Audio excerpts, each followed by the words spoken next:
Aduh, piye iki? Dompet kotong isine mong KTP karo kenangan sing bosok-bosok. Hei, ayo mangkat. Ning ngendi meneh? Iki nembe ungsum sumbangan. Sumbangan terus. Ayo melu ra. Wis aku nitip sik.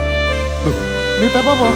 Aku tak nitip donga sik ya. Kok donga iki piye? Kowe ngerti dhewe gajiku ki rasa piro soalé. Aduh, wis nyanyi sik. Iya.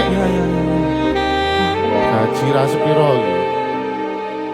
Gajiku pancen ra sepiro, mung cukup nggo mangan saben dina.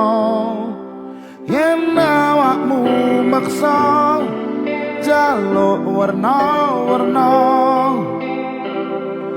ngapura aku sing durung iso. Gaweanku jan isih ngene, mangkat kerja esuk balik sore. Ojo mbok padake karo sing liyane, kabeh ana jatahe dhewe-dhewe. Aku njaluk pandongamu kanggo semangatku ben ra gampang ngeluh.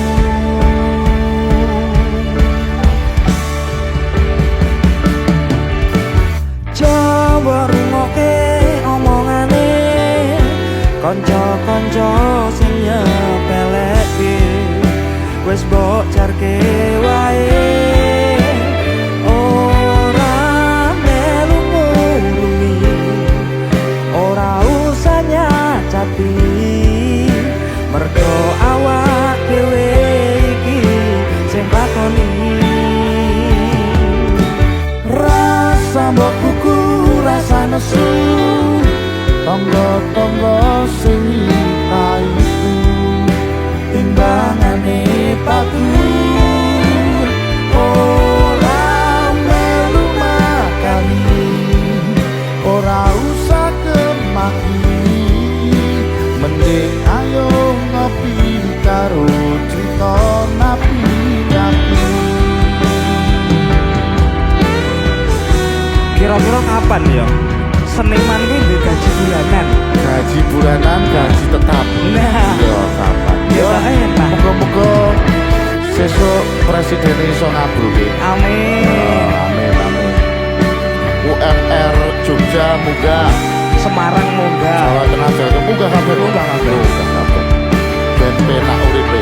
Aku njaluk pandongamu kanggo semangatku ben ra gampang ngeluh.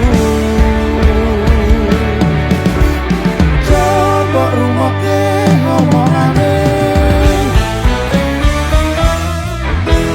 coba rungokke omongane, kanca-kanca sing nyepelake, wis mbok jarke wae. Ora melu nguruni, ora usah nyacati, mergo awak dhewe iki sing lakoni. Rasa mbok kuku, rasa nesu, tonggo-tonggo sing itu Timbangane paku, ora melu makani, ora usah kemaki, mending ayo ngopi karo cita napi-napi.